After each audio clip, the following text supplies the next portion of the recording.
Hello and welcome to Open Minds UFO Radio. I am your host, Alejandro Rojas, and I am here with my good friend, Martin Old Fella Willis.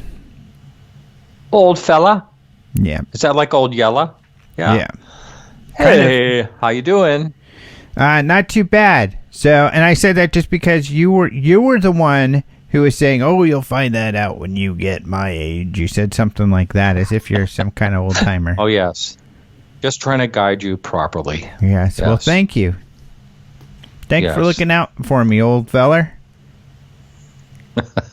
You betcha. You betcha. So let's get right into it. So, first of all, do you have any grievances to air in to represent those who are frustrated that I haven't had a show in a few weeks? No. Actually, you know how busy I've been. So it was actually just maybe everyone else has been too busy too. You know, it's a busy time of year. It has, although I just got one email. He's like, "I just became a Patreon patron of yours, and now you don't even have any shows." Like, yeah, good point. Sorry about that. But it happens, you know, this time of year, right before the UFO Congress, I get so busy that this happens, and I'm kind of hit or miss when it comes to shows. And so my guest, I ought to talk about that today, is Karen Brard of the International UFO Congress. And essentially, we're talking about some of our adventures of the last couple of weeks so people can know what I'm up to, but also to share, you know, about the Congress and what's going on, because we're only a few weeks away, and so we're just extremely busy getting everything ready. There's so much to get ready. It takes so long.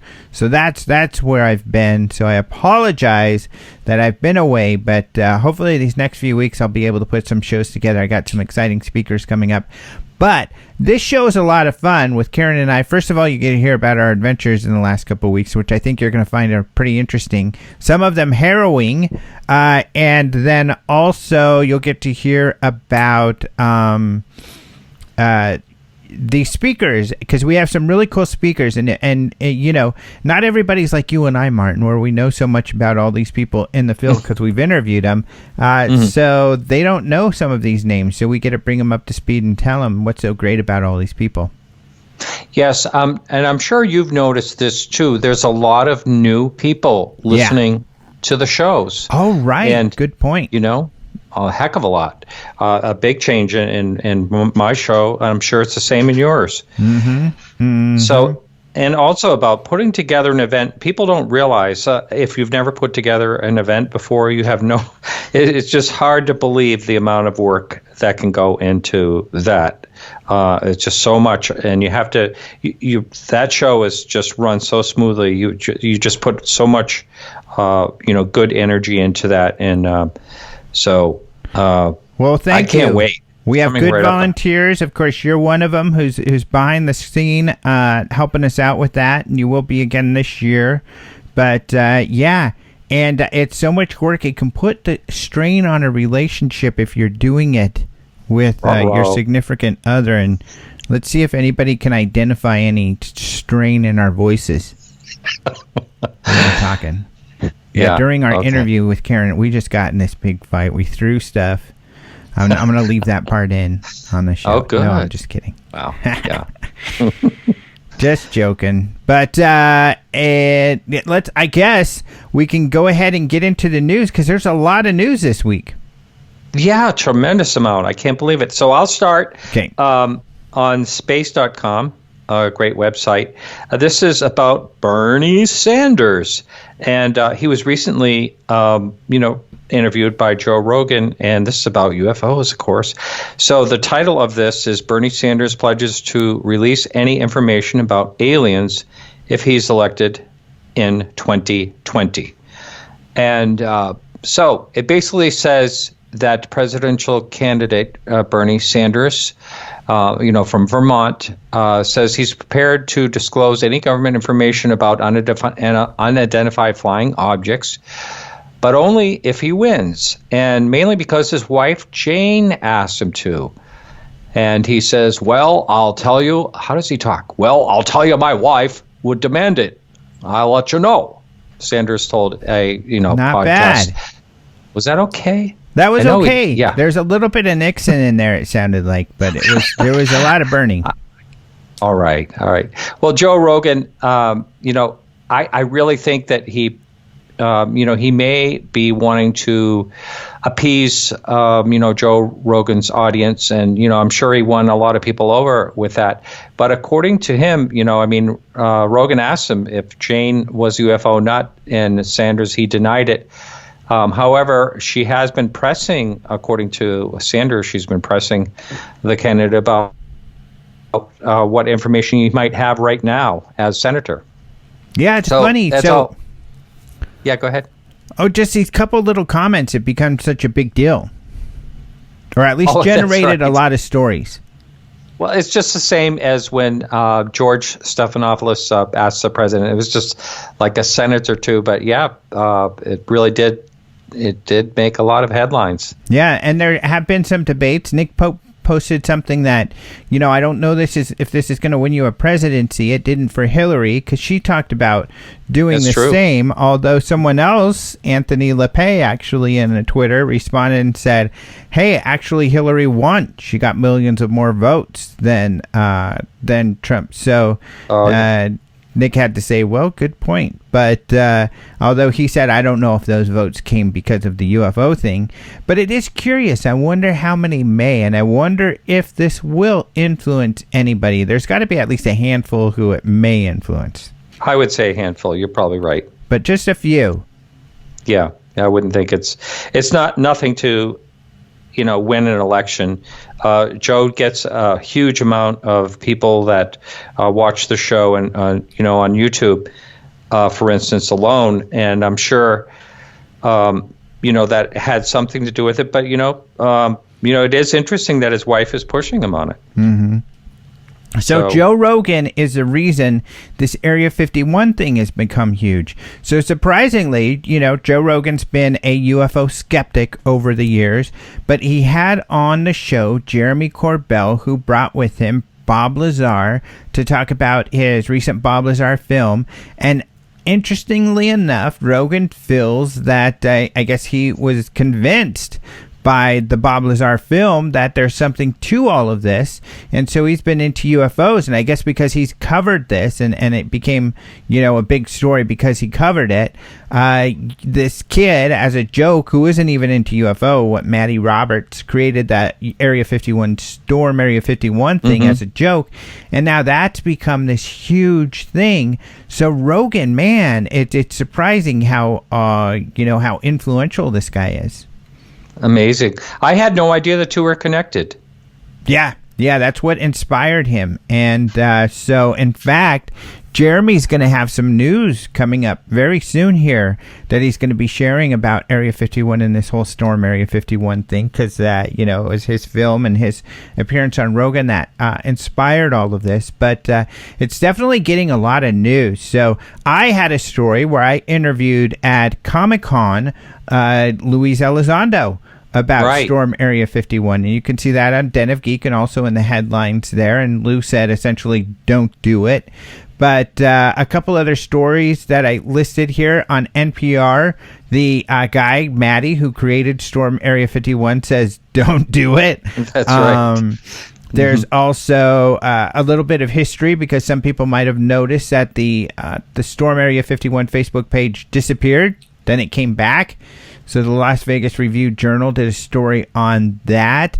ABC News here in Arizona covered a story that the Storm Area 51 kid was contacted by the FBI CNET wrote that, if you want to look at Area 51, go to Google Maps and you can see all kinds of stuff at Area 51. So people have been tackling this story from all kinds of different directions, but it's generated quite a lot of headlines. Now, when they took that down, and which I thought they would because it was illegal, but now I guess what he has done is kind of rebooting it with more, not so much storm it, but let's, make an event out of it. Yeah. And do you think that's why they reposted it? I don't know. That's a very good question because they're kind of being shady about it. That Facebook said they did it on accident, sort of thing. I don't buy that at all. I was looking at the whole history, and they told him he violated the community standards, which he did. You and I talked about this. How the event to storm the gates is illegal. Exactly. So to your point, and he has been posting about, hey, let's not really storm the gates, but let's turn this into a festival, which local businesses are also thinking of doing. And that probably did. I'm sure he had to say, hey, I'm going to promote, don't storm the gates. Let's have a festival. And maybe then they said, okay, then we'll let you do it again. Yeah. I don't know. I wonder. Yeah, I still wonder. It'll be very. I know you said you may attend it, yes. But it will be interesting if people actually, do jump across the line or run across the line or whatever. I know. I hope not. But here's the thing. Rachel, Nevada, the town, posted something on their website, which is something that everybody has to think of. There are no facilities. I mean, there's a little Alien, which is a bar with like 7 rooms. Oh, yeah. That's Cafe, it. Whatever. So they have actually designated some land there for camping, and so has another facility, the Alien Research Center, which is out there nearby. However, there's no gas station anywhere near. There's no water there in the desert. There's no stores you can buy stuff from. There is nothing out there. If you don't bring a lot of provisions, you could die in the desert before you even get to the gate. So, did you? Wow. Did you ever hear, like during the gold rush in California, that the people that sold shovels and sold food made more money than the people that were looking for gold? Yeah, I did hear that. That's so funny. And people come out here to search for the Dutch, super Dutch, like treasure. There's supposed to be the Dutchman's treasure out here at the Superstitions Mountains. And, they figure, we'll go out in the summer because, they're from the Midwest or something. They think the weather's going to be better if we go in the summer. And they die because it's 110 degrees. It's the desert people. They get hot and they die. Every summer we have people die looking for this thing from out of state. Wow.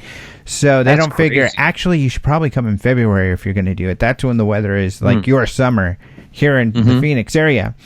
But it's the same sort of thing. If you're not prepared, you could be in a lot of trouble. So hopefully people will be prepared, especially, there's just this 2-lane highway and then these dirt roads. If all of this gets crowded, people could be stuck. It could be a total, safety nightmare. So I know the locals are considering that. I think others are as well. So, that's another consideration if you're thinking about going out there. In fact, I'm still considering going out there, but I am, keeping this in mind and coordinating with some friends and colleagues on that front.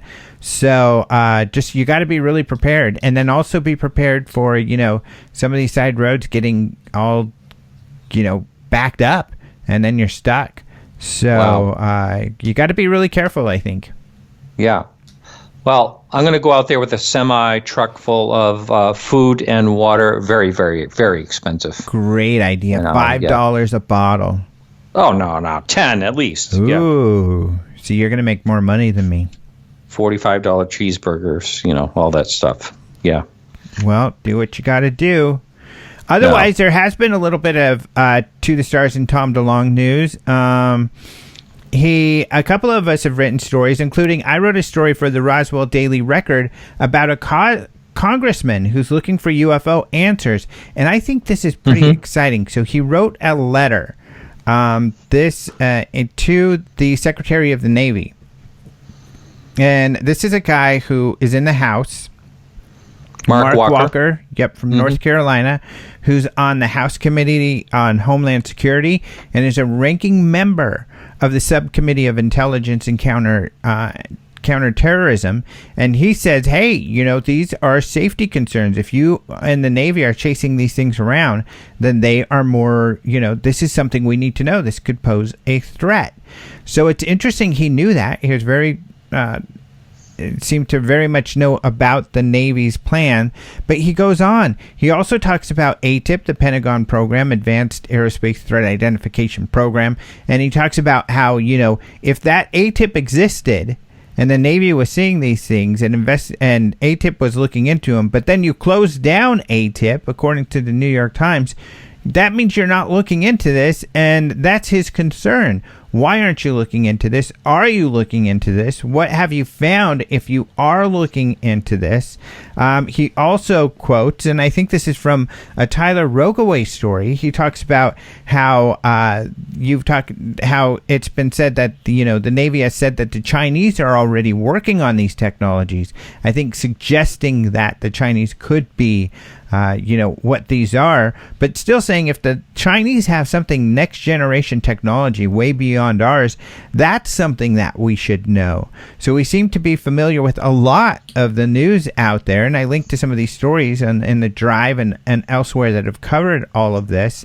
So he seemed to be very well aware of all of this stuff, which I think is exciting, because if they answer his questions, he pretty much directly asks, do you have an ATIP-like program that's rolling? And we know that despite the DoD saying that they closed ATIP, that Lou Elizondo says, no, they didn't close it. I worked on that program until I retired in October 2017. And when I retired, somebody took over for me. He told me it was a high-level official that took over running the program for him, and that the program exists, although he told me it's under a different name now.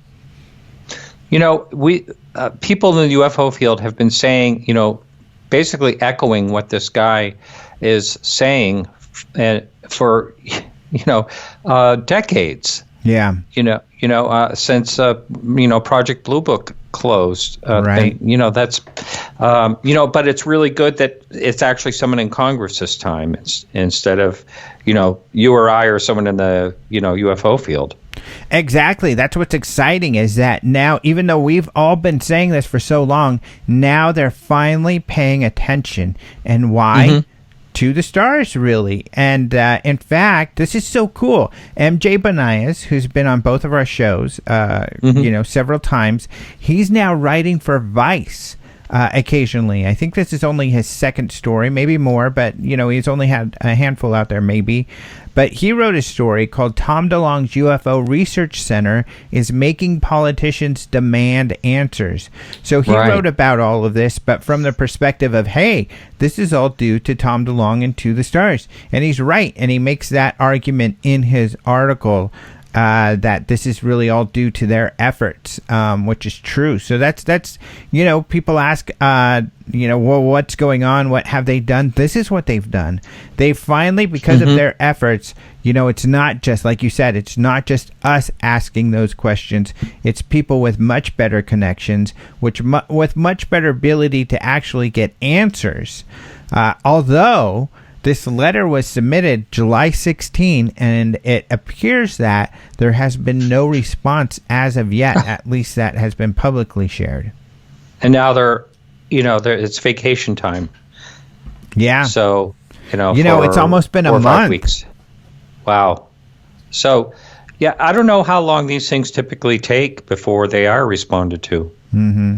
So, I mean, that's another thing to find out about, really. Yeah. So we'll see.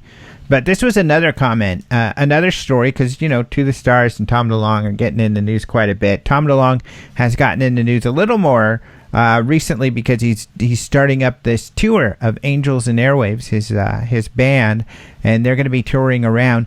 Get this. Talk about coincidence. Tom DeLonge is playing September 4th, the day the UFO Congress begins, in Tempe at the Marquee. Oh my God, that's just around the corner. That is literally just a few miles away from the Congress. That's right. Oh my God. That's bizarre. I actually asked him, do you think you could pass by? Were you planning on it? And he said no. He's so crazy busy. And then they have after to really that, focus on when they're they've got playing. A new show in another town every other day, so they're super packed. So unfortunately, he won't be passing by, and of course, but so that's really cool. What a coincidence, huh? That is really something. Wow. Yeah, something's going on out there. The universe wants this to happen. One other story from Tom DeLonge is, this is kind of funny. This is this is the headline, this quote, which is the best part of the story. Tom DeLonge says, if I played Blink-182, the aliens, they would get really offended and start an interplanetary war. I saw that, and I didn't read through that particular one. I was actually wondering what exactly he meant by that. Oh, I think he's kidding that, people make fun of Blink-182 quite a bit because they're kid songs, they're skater, punk rock kid fun songs about, girls and being a goofball, and I think that's what he means. Oh, I get it. Because people always tease him all the goofy stuff they did in the videos and everything, and we're supposed to take this guy seriously now, but come on. I get it. Who didn't do goofy stuff when they were kids? Yeah, for sure. Boring people, I guess. I'll tell you what, I did some goofy frickin' stuff, that's for sure. And I'm sure you did too. No. Yes, very boring. Did. Yeah. What was the goofiest thing you did? Oh God, I can't. Can you think of any goofy thing? You can think of one. Falling off a quarry. Oh my God! Into the water and missing my head by, That was kind of silly. Oh my goodness! Yeah. I don't know how many. It was probably 40 feet down. Holy moly! Into the water though. Thank goodness. And it hurt. Be here. Yeah. Wow. Silly stuff. I guess that's kind of goofy. That's pretty goofy. You're goofy. All right, your turn. All right, for a goofy story, something goofy I did.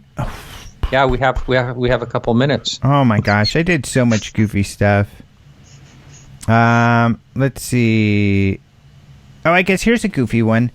Here's a goofy Tom DeLonge-ish, Las Vegas-ish story, because it's a party story.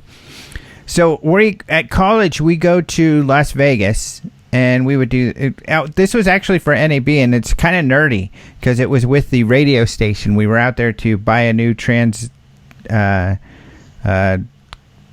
piece of equipment for the station, and so we all go out there, and of course we get crazy.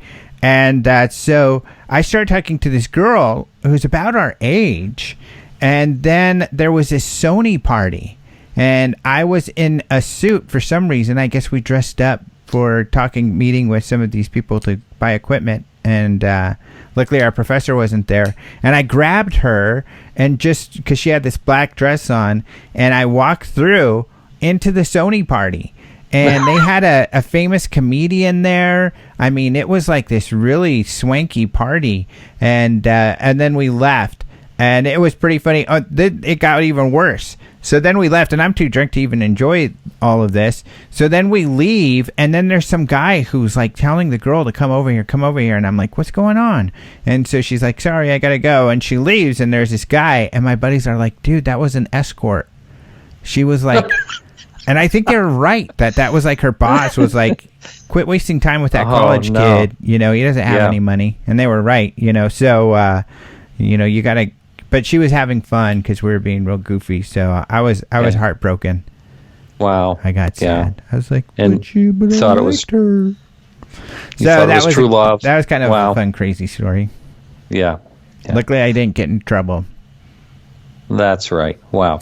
Well, there we go. The last part was not UFO news, but that was in honor of goofy Tom DeLonge and Blink-182, fun, crazy kid goofiness stuff, little moment. That's right. And we're just about plumb out of time. We are out of time. So thanks so much for joining us, Martin. You're very welcome, as always. All right. Well, after this break, we'll be back with Karen Brard, and we'll be talking about the 2019 International UFO Congress. So stay tuned. Those of you listening on a radio show will hear some commercials. The rest of you will hear a short musical interlude, and we'll be right back. You're listening to Open Minds UFO Radio.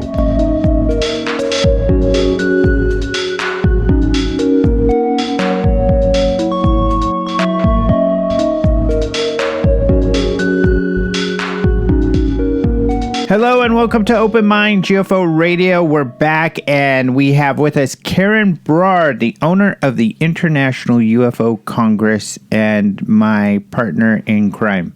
Hi, everyone. Good to be here. And hi, honey. Hi. So I guess the first thing we could talk about is our adventures. Which ones? We have so many, really. So I can give an excuse as to why I haven't had a show in a couple weeks. I know what you're talking about now. Yeah, you should, because I haven't had a show in a couple weeks because first of all we were at Comic-Con, and we'll talk about that. We'll talk about Comic-Con a little bit, and then we'll talk about MUFON Symposium, because that's where we've been the last couple of weeks, and that's why I haven't had a show. And then we'll talk about where we are here and now, getting ready for the Congress. We're in the last few weeks, so of course we're scrambling to get ready. It's crazy. And listeners know, actually, that typically the few weeks before the Congress, I usually am kind of hit or miss if I'm going to have a show or not, because I never know what I'm super busy with. But we wanted to do this one because I think we have the schedule pretty much completely worked out, and I don't think we're going to have much in the way of surprises. Well, I mean, we do.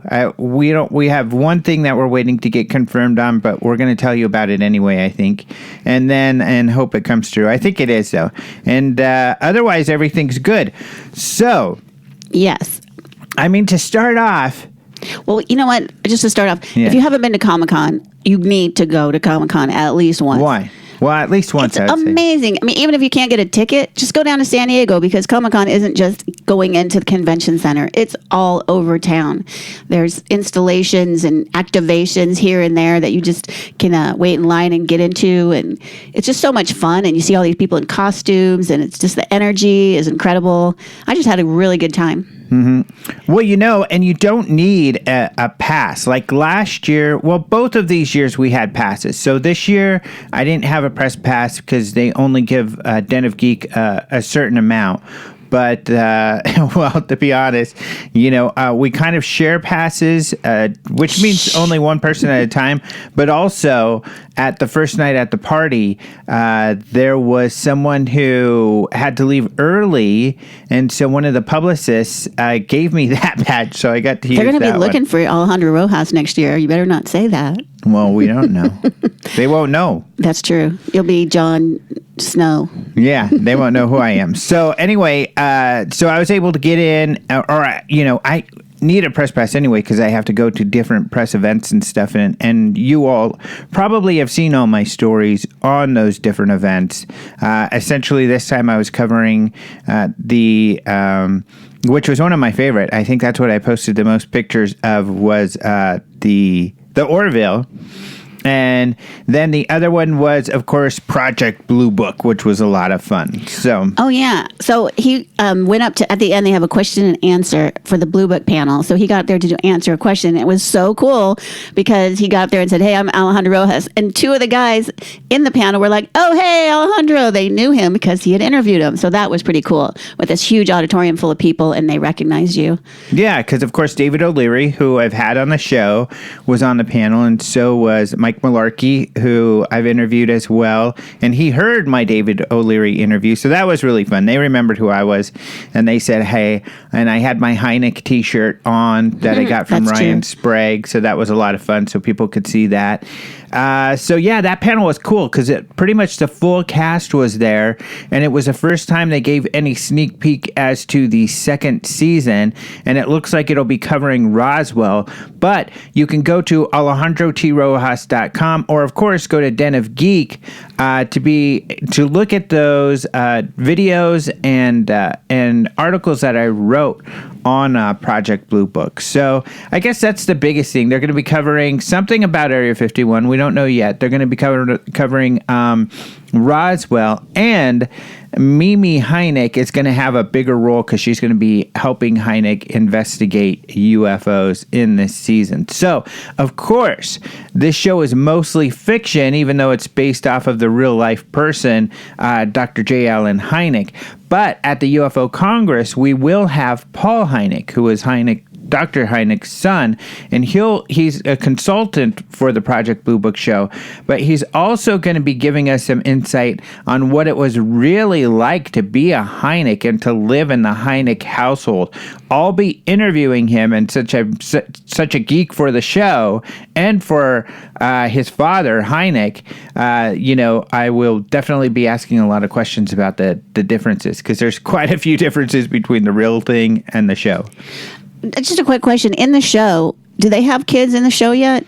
Yeah, they have the oldest. So that's not Paul? No, okay. That's not Paul. And I wasn't sure, but they had the oldest who, and then I don't know if I think Paul maybe will be a baby next season or something like that. But he does remember the Project Blue Book days, or only after? Do you know?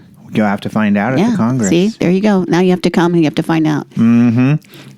So that was fun. What else? And then Orville was a lot of fun because we got in. They had this cool thing where, and this is funny. You can share the press were the first ones to get into the Orville experience. It's almost like a museum that they had set up with costumes, weapons, masks, all sorts of fun things. But, we had to wait because literally they weren't finished. They were painting things. They were setting stuff up. Really, to be honest, the costumes and the props were awesome. But it was in this big room where they didn't do anything. The room was not special at all. So I think they were just literally just finishing up. They must have just gotten there a few hours earlier. Yeah, I don't know. It's like they just rented an empty space, and the line is on one side of the building. I went around the corner where the back door is, and they're still spray painting backdrops and whatnot, and still setting up inside. So that was kind of funny. Yeah, that was funny. So they pulled it together. It looked cool. Well, they had dim lights, and they were essentially just white walls, so not much on the wall. They had the show or some kind of trailer thing they put together projecting on the wall, but they had a lot of props, and those were really cool, guns and everything, and it was actually really fun because I was in there at one point, and I was filming they had a scale model of the Orville spaceship.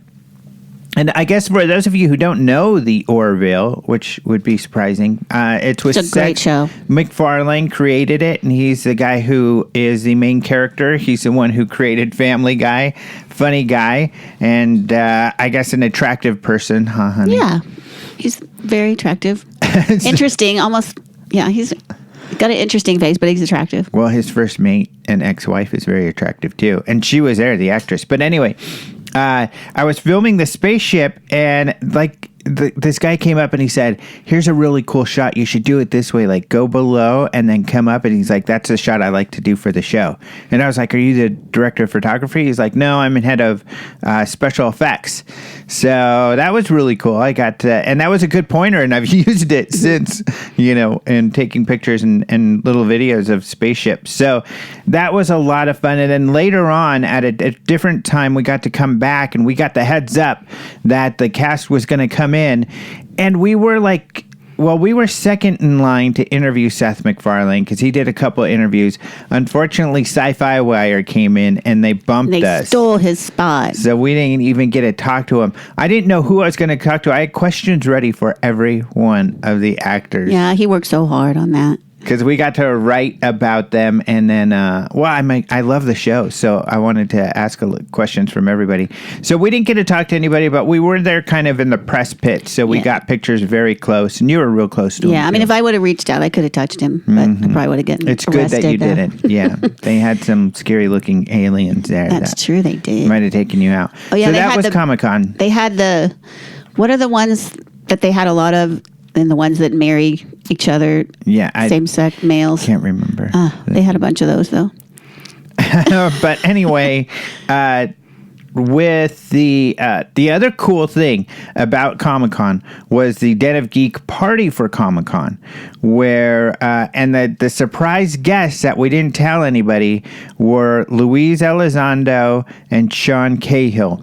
Now that's exciting for you all because on the show Unidentified, of course, Luis Elizondo is the main character or the main investigator, and of course he's the guy that all the buzz is about because he used to work for the Pentagon investigating UFOs. And Sean Cahill is great too, and a lot of my good buddies out there, some of whom have interviewed him. I know Mike DeMonte, Punk Rock and UFOs, interviewed him. Danny Silva, I think he's interviewed him. I think maybe Joe Murgia, UFO Joe too, the guys I've had on the show have all interviewed him, but super cool guy. He was in one of the episodes. He was actually essentially the sheriff, is the way he puts it, on the USS Princeton in 2004 when the event occurred. And he had his own sighting there one night, but also he accompanied Lou on the next investigation because they had coordinates of where Kevin Day, the radar operator, who's going to be speaking at the UFO Congress, he gave them coordinates as to where he was seeing these objects, which was near Guadalupe Island. So Sean Cahill on the show went with Luis to investigate Guadalupe Island. So he was there too. Even more exciting for us also is that their spouses were there and Lou's daughter, who we love their family. Funny enough, both their names are Jennifer, both their spouses. So very cool people. So we had a great time hanging out with them, and luckily their publicist for the A&E was there.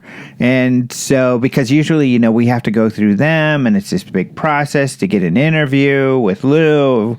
As some of you know, it's super hard. But she was there, and after a couple drinks, she seemed pretty happy. And I was like, can I interview him? And she said, sure, go for it. So we got that interview. Yeah, you got that up on Den of Geek, right? Yep. So it's up on Den of Geek, and so people can check that out. And Sean was part of the interview also, correct? Yeah. So. It was Lou and Sean. And I think the most pertinent question, I mostly asked questions from the audience because it was kind of a fun night, and I thought I'd make it more of a community thing like that. But the other pertinent question that I asked was about Area 51 and storming Area 51, because that's all the big news. And what he said was essentially, don't do it. Yeah, he's a little worried. He's very worried. He's all like, I'll go down there with my RV and I'll bring some water and I'll make sure no one gets into trouble. And we're like, you don't know what's going to be there. How many people are going to be there? I don't think some water bottles in your RV is going to be enough. But he is right. But regarding that, one of our speakers, Jeremy Corbell, and I think at this point I can kind of share at least this, he's going to be sharing some big plans about that Area 51 thing, because Lou's right in that's a desert. And if you go to the website for Rachel, Nevada, the town that is nearby there where the little alien is, they're telling people this is a desert. There's no gas stations around here. There's no water out here. You better be prepared. It could be very dangerous if you're going to come out here. And so the local authorities are worried about that. But Jeremy Corbell's working on something, and he's going to be sharing a lot of details to this very elaborate plan that's going on. So that'll be some news from the Congress. Yeah, but just to clarify, they're not promoting actually storming Area 51. What they're trying to do is keep people in one place, more of a festival, more of just a celebration of this topic, but they do not want anyone to go anywhere near the gates. Mm-hmm. Right. Sorry, people. Yeah, that's just a terrible idea. Of course, I've talked about that on the show quite a bit. The number of reasons why it is a very, very bad idea. So that was Comic-Con. So that was a lot of fun. Luckily, nothing too harrowing. Everything went as planned. Then we came home, and what was it, like the next weekend? Yeah, we got home on Monday, and then Friday we took off again for California for the MUFON conference. Yep. This time we drove to the MUFON symposium, and unfortunately, in the middle of the night, my engine, and it wasn't the middle of the night, it was the middle of the night when we were dealing with it, but... About 2 hours away from home. It was more than that, because it was right in the middle of the trip. It was at the border of California. We were at Quartzsite when 6 miles from Quartzsite when my engine essentially started dying and making a funny noise. A horrible, horrible loud noise. Yeah, it threw a rod, for those of you who know what that means, but it does mean your engine's dead. So we got into Quartzsite, and they weren't able to do anything. Or no, we had it towed to Blythe, because there's only a gas station at Quartzsite. That's right. We got a tow truck to Blythe thinking, okay, this is putting us back one night. We're supposed to be at MUFON tonight, but maybe we can get there early in the morning. No luck. The next morning, no one there to fix it. So we had to call another tow truck to... Well, essentially what it was is that they were like, first of all, it sounds like it's the engine, and we were hoping it was something small. And essentially it's, you can't get anything like that done around these parts. So we had to get it towed all the way to Palm Springs where we were. And luckily on the way, we were able to find a good mechanic. Oh, yeah. Let's do a shout out to Gonzalez Auto Repair in Palm Springs. Yeah. He's awesome. So if you ever are in Palm Springs, or even if you don't, you need a new engine, he's the guy. Yeah, Gonzalez was awesome because their prices were better than the dealership. Surprise, surprise. Oh, yeah. But he was like right on time. Like it was a little over budget, but over our budget. Well, over what we had planned, he had estimated the price would be, but that was just because the engine ended up costing more than he thought. But still, a lot less, way less than Kia. But time-wise, he was right on the dot. Like he said, I'll get that done. We essentially rented a car, from Palm Springs. Went to MUFON. We were going to spend time in California, so we needed it done the next week, and he had it done well before then. Yep. So everything worked out. We got this nice Cadillac SUV for our replacement car for the same price as the regular one. So that worked out. Because it was like the only good thing that happened at the whole trip. Yeah. Oh, yeah. So that was a bummer. So we got to move on really late on Saturday, and Sunday is always a slow day. So we just kind of got there in time for things to wrap up. I guess the good thing about that, though, was I saw Jimmy Church, and, I'm usually too busy to listen to other shows and everything, but I always get some feedback. Oh, Jimmy says this and Jimmy says that. So he was a little worried. He was like, hey, even though I criticized To the Stars, which I guess he has some problems there. That doesn't reflect on you at all. And I was like, I don't know why it would. And I don't know. I know some of you out there are kind of like, hey, we're Team To the Stars, which is awesome. I think that they're doing cool stuff. But, and they should. In fact, I don't know. And I'll ask Karen, I'll see what you think. If you're into UFOs, I don't know why you wouldn't be super excited about what To the Stars is doing. Some people, of course, aren't. But I try to keep at least a little bit at arm's length because I'm a journalist to say, well, sure, what they're doing is cool, and sure, I'm writing about some of the stuff they're doing in it, and it happens to be cool, but I'm also keeping an eye, a critical eye on the whole situation, even though some people would say, no, you're not. You're totally snowed over by those guys. But I mean, it's groundbreaking. It's a corporation, the first corporation ever that is studying UFOs. And we may need to wait a little while and be patient, but there's so many things going on with them. They are briefing senators, they're briefing congressmen, they're doing a lot of things. We just need to be a little bit patient and give these people some time to show what they can do. Well, and what's crazy is, and Jimmy even said this, because Jimmy was like, first of all, he came over and he's like, hey, and I gave him a hug as usual, and he's like, no hard feelings. I'm like, no way, dude. I'm like, everybody has their own perspective, just like I've said about John Greenwald, who's been extremely critical of me. And I guess he's been on Jimmy's show, and they've been on there kind of together, like, yeah, man, those guys are lame, but whatever. But I don't take any of that personally because they're criticizing or have different views. I don't have a problem with that whatsoever. I respect that everybody has a point of view, and I think what's great is when we can debate and be civil and still be cool with each other. So He was like, yeah, you got to be on the show. So he had me on the show, of course, last week. And I thought he was going to give me a real hard time, but he didn't. And I think the issue is mostly education. People just don't know all of the facts and the details. And luckily, I've been immersed in those, and so I was able to share that. Yeah, I mean, it's kind of interesting how emotional people do get about this subject. And people outside of the subject don't really understand it. Like, why is there so much fighting and why is there so much emotion going on?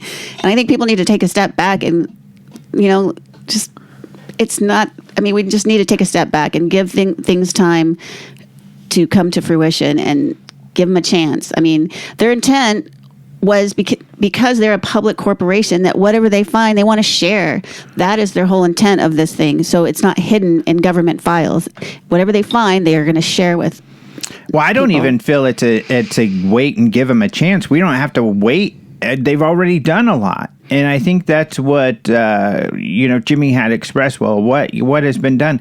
And I think that's what has been done. We're hearing every day about senators coming out and saying UFOs are a serious thing. I was briefed on them, and I think we need to pay more attention.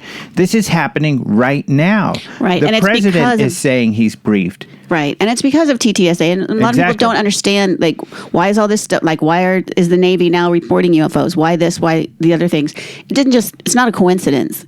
TTSA was behind a lot of these things. They're the ones who were briefing him. Lou Elizondo was briefing these people. Right. And as we saw on Unidentified, which was great, they included this. They showed how, they were organizing these briefings, how they got Jason Graves, I believe his last name, one of the Navy pilots, to brief some senators and others, undisclosed others in Washington. So, yeah, this is a direct result of To the Stars. That's extremely exciting. That is something that many people in the UFO field have been trying to do for many, many years. And To the Stars is making that happen. That's a big deal. Mm-hmm. And just on another note, meeting Lou Elizondo for lunch could have saved our lives the other day.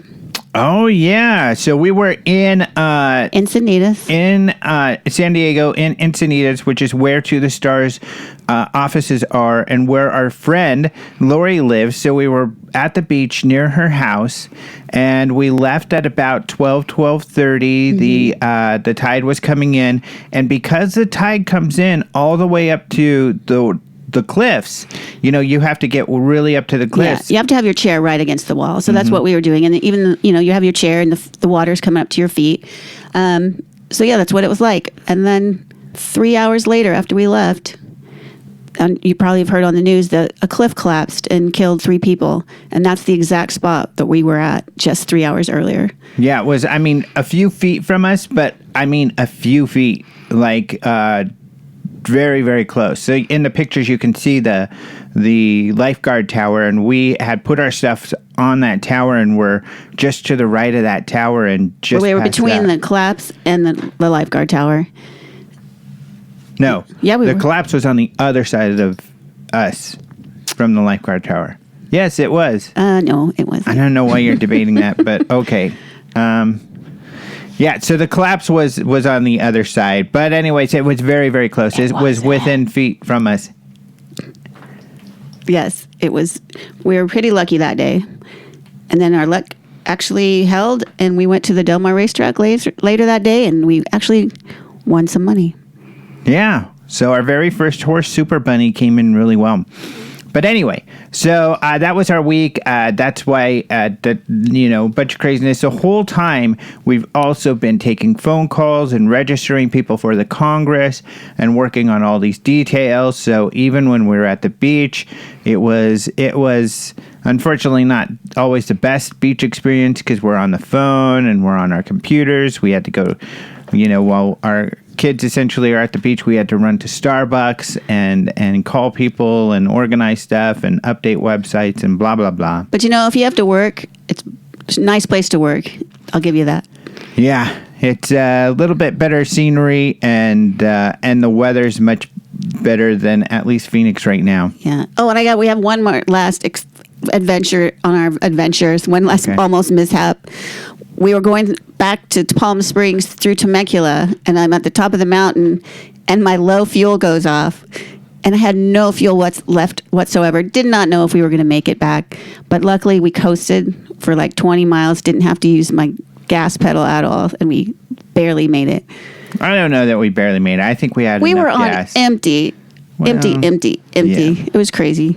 It was a crazy week. Yeah, so it was a wild week, but we got back. We've been back all week working on the conference, and we still are. And essentially, that's what we wanted to share with you, some more information about the conference. Earlier we were talking about To the Stars, and when I was on Jimmy Church, and he asked a question, and he and people have been doing this and in a way I'm honored, lumping me in with people like George Knapp, and Leslie Kane and Brian Bender. And I'm extremely honored because these are all great, great journalists. So George Knapp, of course, works for KLAS. He's been breaking the latest and greatest when it comes to the Stars and the Pentagon ATIP project. And he's going to be sharing more of that sort of thing at the UFO Congress. So he's got tons of awards, great journalist. Leslie Kane is probably, everything she writes. She's kind of like she's got the golden touch in ufology. Everything she writes becomes viral. And she always, when she writes UFO stories. And then of course there's Brian Bender, who is the political defense editor.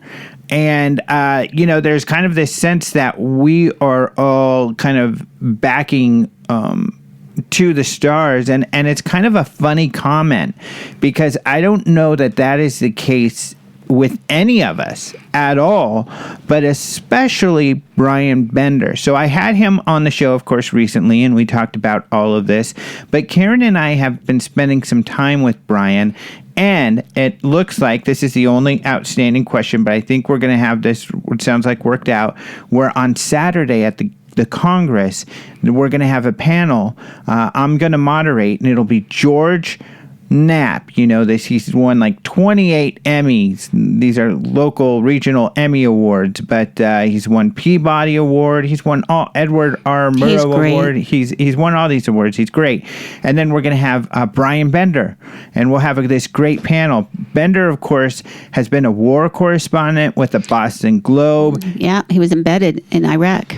Yeah, and Afghanistan, I think he said. So all over the place. He's got these incredible stories, and he is he's got all of these incredible connections in the Defense Department throughout the different services and agencies.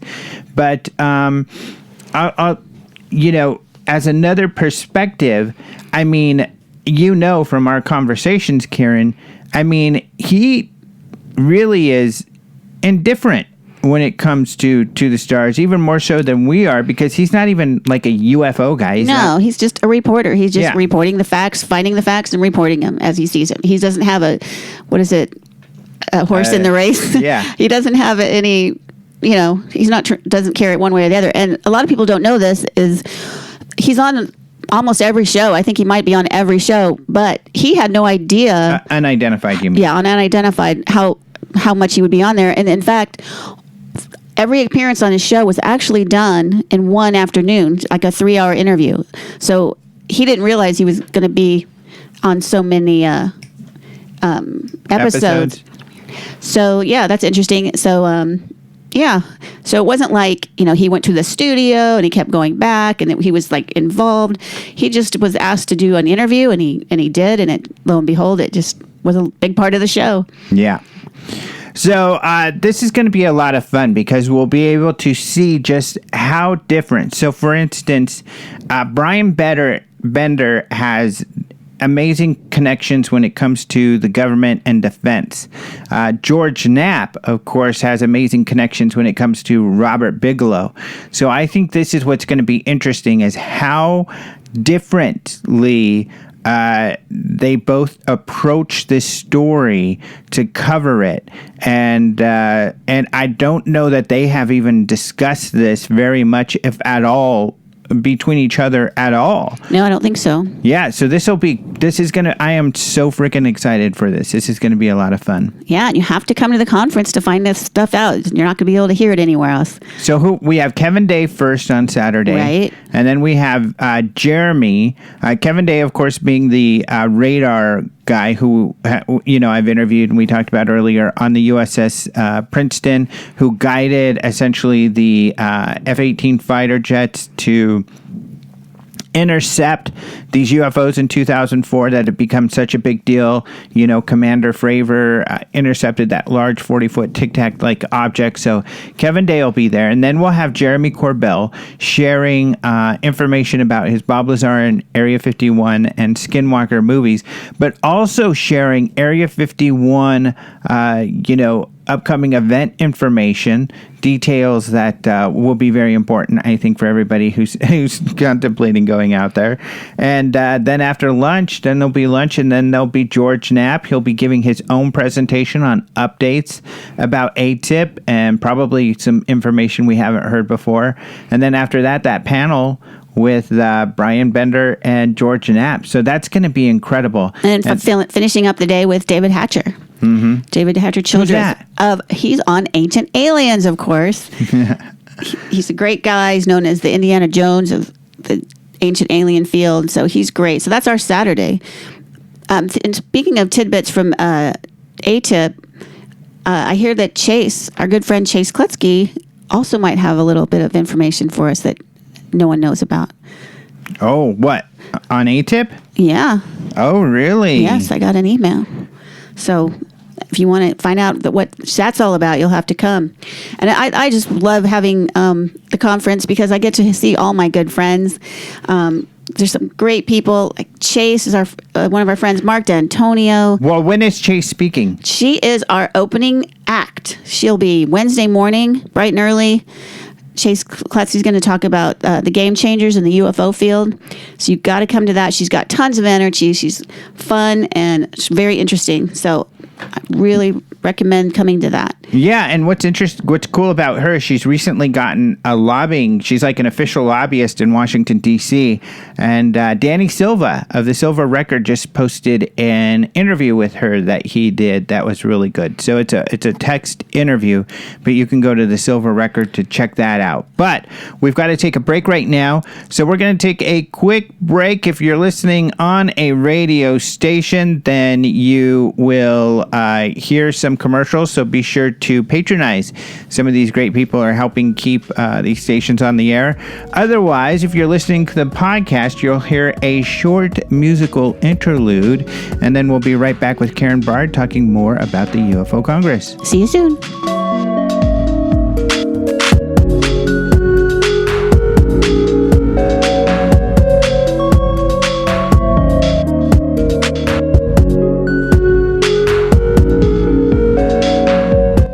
Welcome back to Open Minds UFO Radio. This is your host, Alejandro Rojas, and I am here with Karen Brard, who is the owner-operator of the International UFO Congress in its 28th year, happening September 4th through the 8th in the heart of downtown Phoenix.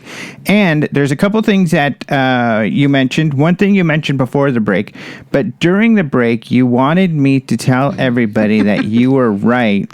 I guess I misunderstood what you said. We were in between the collapse and the lifeguard tower. See? I thought you said the opposite, that the collapse was in between. Mm-mm. It would have been very small.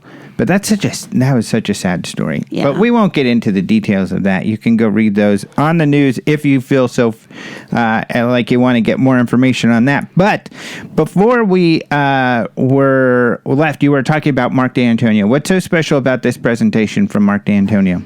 Well, Mark Dantonio has only told this story in public, I think, at the Phoenix MUFON meeting. But he has his own experiences with unexplained entities.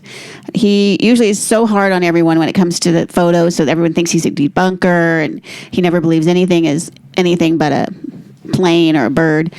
But in fact, he has his own experiences, and he's going to share that. Some pretty wild things.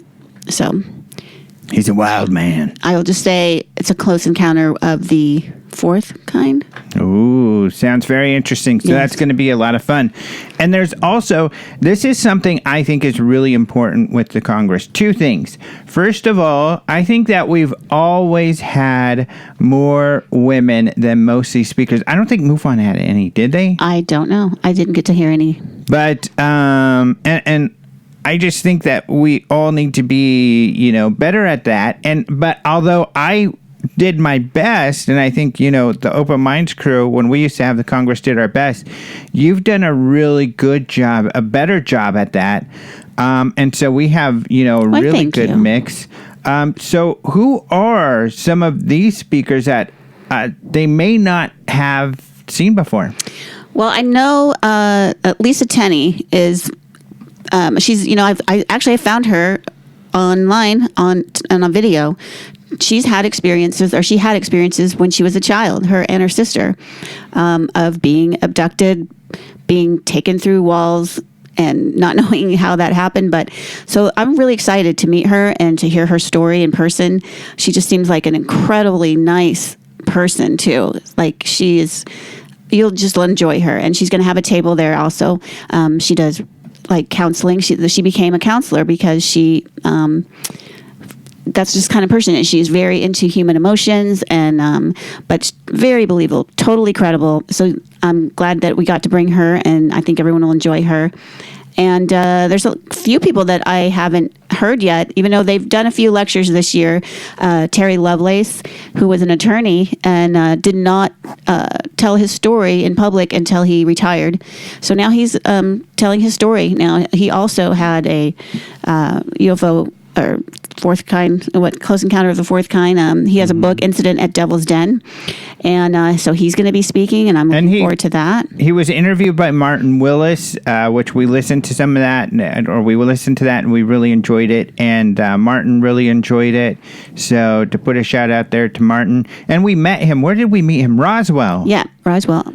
Oh, and he got lucky. Like, someone didn't show up, so he got to do a talk in Roswell, right? It was something like that. But, yeah, really nice guy. And I've gotten a lot of people saying, hey, you need to have Terry Lovelace on your show. So I will at some point. But before that, if you really want to meet him in person, then you're going to need to come to the Congress and see him there. And someone who I think was more active a while ago, because it was 36 years ago when her incident happened.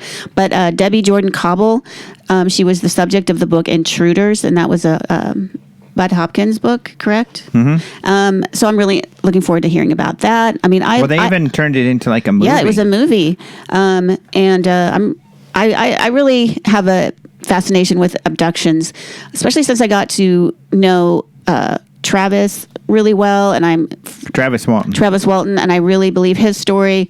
And then then the Allagash people, I met them, and their story is completely believable. And there's just some stories that you cannot, especially these group abductions, where there's more than one witness. There's just so many similarities and so much information that I just can't deny that these are happening to these people. So that's a personal fascination of mine. Dr. Michael Masters, he has a new book about maybe aliens are us from the future. He's a professor, and I'm blanking out on where he's a professor, but he's an active professor. And right there at the link. Well, I gotta move on now. But anyway, he's a great guy. People are really enjoying his book and his theories. Sonia Barrett. Well, yeah, okay. He is a professor of biological anthropology at Montana Tech in Butte, Montana. And what's great about that is he's using, of course, his professional experience and his knowledge to say, hey, he sees evidence that it's potentially possible these are people from the future, which I think is fascinating and something we can't rule out. Mm-hmm. And he lays it out like how this can be true, using anthropology and science. And how species change over time. So that is another person that I am looking forward to hearing, and a new person on the scene this year. And of course, Kevin Day hasn't been out in public until this year, talking about his experience on is it the Princeton or the Nimitz? He was on the Princeton, but part of the Nimitz carrier strike group. So he's going to talk about his experience, which people don't realize was a pretty big deal to him, because this kind of changed his, what do you want to call it, your worldview, sort of. It really kind of threw him for a loop. That what are these things, and it scared him quite to be frank. It was a life-changing experience for him. So he's going to share that information. I want to do one. Okay. I've said this before, and I guess I've said this on the show before. Now that I think about it, it's not as original because I said it before. But I want to hear what you have to say about her. Tui Snyder, I am very excited for her talk. She is an author and a speaker and a photographer, and she's not a UFO person, really. Right. That's what's exciting about her, and she's going to be doing a talk because she's got really interested on this Texas airship mystery of 1897. So you may be saying, airships? What the heck? Big deal. Well, it's because this was essentially UFO sightings, and they called them airships in 1897 in Texas.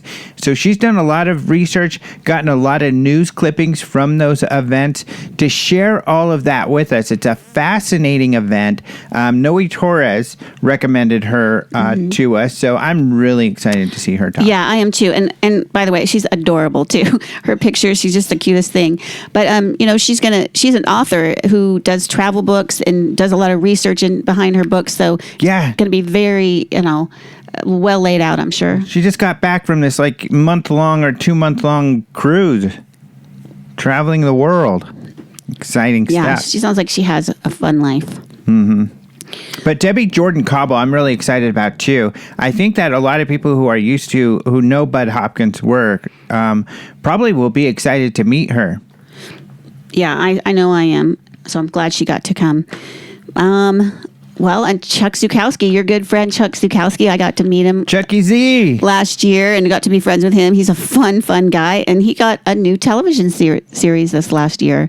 So he's going to be coming and talking about their investigations and about his investigations in general. He's been in this field for a very long time, isn't that correct? Oh, yeah, he's been doing this for decades. He's a lot of fun, and he's one of those guys, too, that you really got to hang out with. He's kind of funny. He's like us. We're not big drinkers, but not that that's bad, because there are some drinkers and partiers, of course, and you'll have to find out who those people are. You've probably heard some of the rumors, but he's just fun and funny. He's just a goofy guy. His website's UFO Nut, because he is a total nut. He's just really, but he's also very serious, and he's got a bit of a law enforcement background, and he applies that to his investigations, as you've probably seen if you've seen Alien Highway on the Travel Channel. So that, I think, season has just wrapped up, and from what I hear, they've done very, very well. Oh, they've that's been great. included in a lot of top 10 lists for TV shows, new TV shows. So I think that show's done really well. Yeah, on the show, you might think he's just a serious guy, but in reality, he's just really silly, actually. Well, and we saw two of his sisters at the MUFON Symposium. That's right. Debbie Ziegelmeyer, who's one of the board members and state director out of Missouri. She's really cool. Also a great investigator. Yeah, also speaker. A great investigator and speaker. I agree. She did a speech at Devil's Tower. I thought it was amazing. Last September, and then also his sister Linda, we've seen her at AlienCon. We see her all over the place because she essentially runs the vendor tables for MUFON. So she travels around doing vendor tables and promoting MUFON and selling their T-shirts and stuff. And I think she'll be at our conference too for the MUFON. Yeah, she will. So you can say hi to her. She's fun. That whole really family cool. It's so interesting because they're all into UFOs they're all very close and they have a good time. Although Chuck says they're moving on into his territory, so. Uh-oh. Mm. And who else? Oh, Chris O'Brien is very excited to come, and we're excited to have him because he has developed a new system, him and some scientists, called UFO DAP, which is going to be monitoring UFOs in our skies. Yeah, and at MUFON, and he's going to be doing this setup at our event as well. He has the whole system set up. So he's got we've interviewed Mark Dantonio, who we were talking about. Of course, he's the MUFON video and photo expert analyst for MUFON, and he's on a lot of shows. He was on the NASA UFO Files and all these other shows. But he was working on a project called UFO Tog with Doug Trumbull, the amazing special effects guru. But they've still been in the development phases. Some of the guys associated with To the Stars actually were working on something called UFO Data, which was the same thing, kind of, all this telemetry cameras and stuff to monitor the skies, to look for UFOs and record whatever is emitted from them. But first out of the gate, the last to start up, the first to actually develop a working system and deploy it is Chris O'Brien and his crew with UFO DAP. So they're going to have one of these units, essentially modified security system with a bunch of stuff added to it. And he'll have that set up at the Congress where you can see it in action working. So really cool, really proud of him. He can be a bit of a controversial person in his field because he's not afraid of sharing his opinions. He can be grouchy, to be honest. But he can sometimes, but I think he's the couple times I've seen him, he seems real happy and excited about this, because this is going to be something that you can actually purchase for yourself and then contribute to the database of information from what your system gets. The more systems they can get, the better information they'll be able to collect. So it's pretty exciting. Yeah, he's excited about it, and so am I. And I really, because he's not connected to these more well-known groups, I think he's right that he isn't getting the attention he should, because I think what they're doing is really important, really cool. Mm-hmm. And I don't want to end the show without... I don't know how much time we have left, but our good friends... Over 10 minutes. Good. Well, I want to make sure that I mentioned Tracy Garbett, Richard Dolan's wife. She is a new person on the scene, too, and she's going to be talking about remote viewing. I am so frustrated because I had this picture of Tracy and Richard Dolan because he proposed to Tracy at the UFO Congress a couple years ago. And I have a picture right after it happened. She's holding up her hand with the ring, and I can't find it. I asked Richard if it would be okay if I shared that, and he said sure. And I can't find that picture. Honey, we got to find it. It'd probably take you a while to look through Facebook. It's probably on there somewhere. Yeah, it's on there somewhere. But I'm really excited because Tracy, I guess, is a remote viewing expert. Yeah, she's gotten trained in that, so she's going to share that. She's only done one other presentation before ours, so it's going to be fresh, and you're going to be the first people in the United States of America to hear her. Mm-hmm. And of course, Richard, her husband, is basically the very first UFO researcher person that I ever spoke to back in 2011. So it's always good to see him because he's sort of... His talk is going to be great, too. It's metamaterials and the secret science of UFOs. So that's also To the Stars related because they say they've retrieved these metamaterials that they're examining. So it's going to be great to have Richard give us kind of a background of what we know about certain metamaterials. And I believe that we're starting to find out some of this material that To the Stars is looking at is material we have known about and probably material that Richard's going to be talking about during his talk. Mm-hmm. And somebody else that's new is Charlotte Mann. I mean, she's not new in the field, but she's... Or to our conference. I think she's been to every one. But she's ready to talk about the incident that happened with her grandfather or father? Grandfather. Okay, so she's a little firecracker. This is related to the Cape Girardeau 1941 alleged UFO crash. Some people out there are probably their ears beaked up and like, oh, yeah, I know all about that because there are researchers like Nick Redfern and Ryan Wood who talk a lot about this case.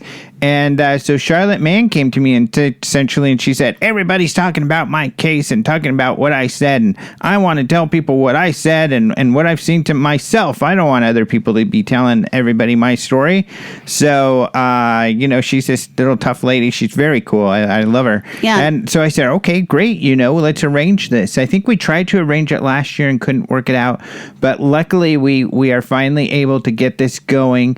And so, yeah, her grandfather allegedly was asked, they came, he was a reverend and said, can you give the last rites to these aliens that died in this crash? And he's like, okay. So he went and did this allegedly, and she'll tell us the story about it. And I mean, how could you come up with a story like that? Why would he come up with a story like that? He's a respected, man of religion in his town, and there would be no reason for him to to hurt his own credibility by saying something like this. So that's what a lot of people feel like. The credibility of the case almost kind of hinges on this one person, her grandfather, and he lends credibility to the case for those reasons. And why would you tell your kid and your grandkids something like this if it wasn't true? That's my opinion. I'll probably make up kids or make up stories and tell the grandkids. Please don't. But also Calvin Parker, another an older case, but now the witnesses are coming forward. Completely crazy story. The Pascagoula UFO incident. Mm-hmm. So, yeah, this is a lot of fun. So, of course, I interviewed Calvin Parker for the show, so you guys probably heard that interview. But we'll do a one-on-one where you get to meet this guy. And I'm laughing because he talks about fishing all the time. In fact, when I interviewed, he said, I asked him, he said, hey, you just got done fishing. And I said, what are you going to do after I'm done interviewing you? Go back to fishing. And he said, and actually this is the way I understand it, that he wrote this book with Philip Mantle. He worked with him to create this book, UK researcher who is doing a great job kind of bringing up these old stories.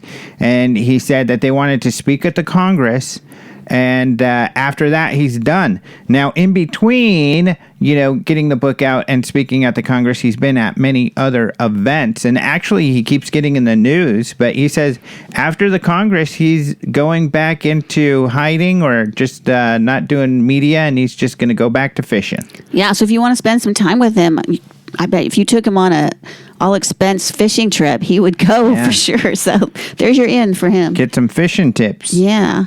Someone that people probably haven't, a lot of people in the UFO-only world haven't heard is Nia Barrett. Now, she's an incredible person. She's an award-winning documentary maker. She's also the host and producer of a radio show, The Expansion Zone in Los Angeles. But she's going to talk about some real deep stuff, some quantum physics stuff. So I think that's going to be very interesting. It's talking about the mind and DNA and how that affects our lives and how we think in our consciousness. So I think it's going to be a very interesting talk. Yeah, I hope so. She seems really cool. I've heard good things, so that should be interesting. That should be a good one. Because, who knows what's going on in our world, and are there different dimensions? Why do we think the way we do? Why do we do the things we do? What's life? What's death? Some really deep questions that she's going to explore. And I'm kind of like priding myself right now on these photos because I look really hard to get some really good pictures of these guys, and looking over this, they all look really good.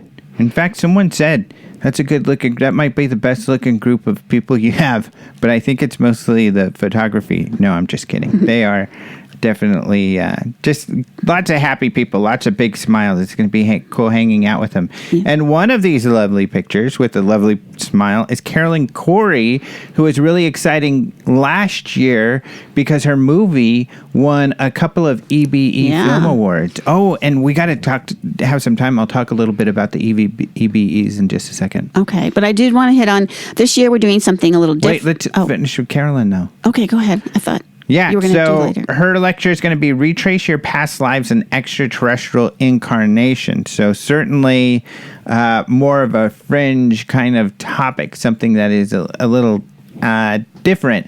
But, it ought to be interesting. People love her films, and she is a great speaker. And in fact, she's come to like AlienCon and some other things, and she's gotten very popular. So the feedback on her films and everything she's doing has been really good, and she's become like a friend of ours because we see her all over the place. Mm-hmm. And I have not heard her lecture before, so this ought to be interesting. And she's doing a couple lunch workshops, right? That's right. She's also been on Ancient Aliens several times. So she's going to do some lunchtime workshops. One is going to be more of a kind of like a regression, and you can get to actually they're both going to be like that. They're going to be she's going to take you through a deep relaxation and guide you to see whether if maybe you have some things in your past or previous lives that will connect to UFOs or do you think we have past lives? I do. Do you think it's possible our past lives could have something to do with aliens?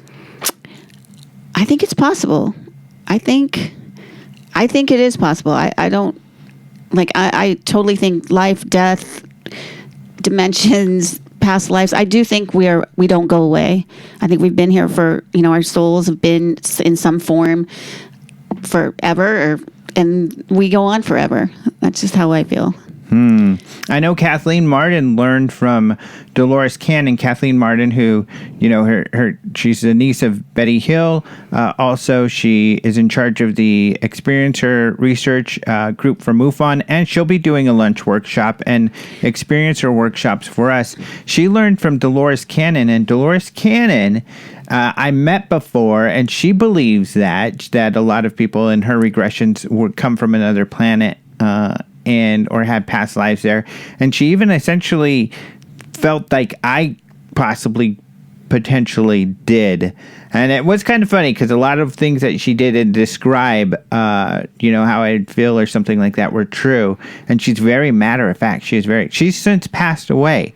But Kathleen and I were talking about that at MUFON, actually, and how she learned from Dolores. Yeah. Well, sometimes I've thought, of all the millions of people in the world, still these conferences are a very small percentage, but yet we're very, very drawn to it, and we're very, very, it kind of encompasses our life sometimes. That maybe there's a reason for that. So maybe all of us are part of this other world. Maybe our souls came from somewhere else. But we came from the same planet, or just. I don't know, that somehow we're all related, and that's why we're all drawn to each other. But I do want to mention our Experiencer sessions. We're having 7 Experiencer sessions throughout the day, one every morning, and then on the afternoons or evenings of Thursday and Friday. And those are going to be led by Kathleen Martin, Rebecca Hardcastle, right, and Yvonne Smith. And so we're going to have those every day. Those are just a $30 add-on for all 7 sessions. So it's like 7 hours for $30. A great bargain. So you can get your tickets, go online and get your tickets for that. And also our lunch workshops, I just want to say we're having Travis Walton, so you can get a more intimate group session with Travis and ask him any question you want. Also David Hatcher, Rebecca Hardcastle, Rebecca Hardcastle, Kathleen Martin, Carolyn Corey, Richard Dolan. They're all having workshops. So be sure and take a look at those and get a ticket before they sell out. Mm-hmm. And finally, we got more speakers to talk about. I know, but I don't want to leave. I know. Okay. But let me just shout out Ben Hansen. There's a Skywatch. We want to get another bus. We've already sold out of the first bus. So if you're interested in the Skywatch, go online, get on the wait list, and once we get enough people, we'll go ahead and open another bus so you can still join Ben Hansen for the Skywatch, who, of course, has his own new show, Ghosts of Morgan City, on the Travel Channel. He was also on Sci-Fi's Fact and Faked, and he's just a wealth of knowledge and a great guy. I think I mentioned this, too, before, that he got this ghost video that he says is real. It's amazing. And if it is real, it is the most incredible one I've ever seen. It has 2 angles, 2 different cameras caught the same exact thing. So James Fox is another speaker. So some filmmakers. James Fox, of course, is amazing. He's created some of my favorite documentaries. And he's fun. Out of the Blue and I Know What I Saw. Yeah, he's hilarious. He's a lot of fun. So he's going to be there showing some sneak peeks. And finally, everybody's been eagerly awaiting his new film. We don't even know what it's called. So we'll find out the name of his new film, information about when it's going to be released. And I've heard some very exciting news. I've heard so much exciting news about this that I can't share. And a little bit that I can. Lee Spiegel is someone who is working on that with him, and Lee Spiegel just started his own radio show on KGRA, in fact, and he had Jacques Vallée on, and they talked a little bit about some of what's going to be on this film, including, he broke this news actually on my show, that they're going to be talking about some metal and material analysis that has been done, so that's really exciting. So James ought to be good. And once the film is released, where are people going to be able to see it? He's going to be sharing that at the conference. Oh, we don't know. Great. Yeah. But he's also going to be part of a panel. Yeah, and he'll be part of a panel. We just confirmed this. We just even posted this today. Dean Aliotto, who spoke a couple years ago, he's the one who made that this film on essentially, this found footage. Yeah, found footage film. And and then Keith Aram, who is also a filmmaker, he did the Phoenix Lights kind of this fiction. Yeah. It was a Phoenix Lights incident fiction movie, and I busted him faking some stuff, and it wasn't really faking, it was their marketing department. But he came on the show to apologize and say, hey, I wasn't trying to trick people. I'm just trying to make this film. I'm into UFOs. So you may remember that he did this interview with some of us at the UFO Congress that he included with the film. However, he is also, him and Dean are working on another project where they're going to be interviewing some people at the UFO Congress. We just, they were actually with us at the Den of Geek party. And so that's when we kicked up this idea of putting together this filmmaker panel. So they're going to be on a panel with James and with Paul Hynek, who was a consultant for Project Blue Book and has actually worked on other film projects. So we're going to talk about all the pitfalls, what it's like when you're into this topic and you want to make some fiction or you want to do movies about it, fiction and nonfiction. So that's going to be a lot of fun, some Hollywood insight there. I mean, we're having so many people here. You're not going to be able to... And these guys are awesome. They're so much fun. I mean, they're cool dudes. Yeah. And I think we touched on everyone that's coming. I can't believe we did it. Yeah, of course we can, babe. We're awesome. Professionals, man. But we're getting so excited. In addition to being so busy, every minute of the day is consumed with planning this great conference for you people. So you've got to come. If you want to get 10% off, use the code KGRA. That's still active. You could use KGRA to get 10% off when you check out. And so go to UFOcongress.com to look for all of this stuff, the schedule and everything. And you buy your tickets. And you can keep looking at our Facebook also, the UFO Congress Facebook, for any, we might have new discount codes. And Twitter. You never know. So keep your eye out and, make sure you get on there and Did you know we're on Twitter and Instagram too? I did know that. You did? I did. Thanks for informing me. Yeah, well, I know the older people are on Facebook. The kids are on, the Gen Xers, that's my generation, are on Twitter. The kids are on Instagram. True. So we got it covered, man. Yeah, we got all venues, because the online tickets won't be available all the way up to the conference. So after a certain point, I believe it's the 21st. Ooh, we cut off online sales. So if you want your tickets in the better prices, get them before we stop. Because we have to print up the badges and we have to print everything. Yeah. So we have to get everything finalized. So, that's what I was going to say. Before you grouchy people are like, oh, why did I cut off tickets? I want to get my ticket on 22nd. That's why we have to cut it off, because we have to print them. We have to make the badges. We have to all this stuff. So that's why we have to cut off. But don't worry. All of the tickets are available at the door. You can buy tickets for all of this stuff at the door. So go to ufocongress.com for more information. Otherwise, I also want to thank, speaking of Instagram, Heidi Gass, who is one of Kevin Gassman is her buddy. But Heidi Gadd, who is one of our volunteers, so you'll see her running around. She's been there the last couple of the years, but she's also made some of those cool Instagram videos and pictures that we've posted lately.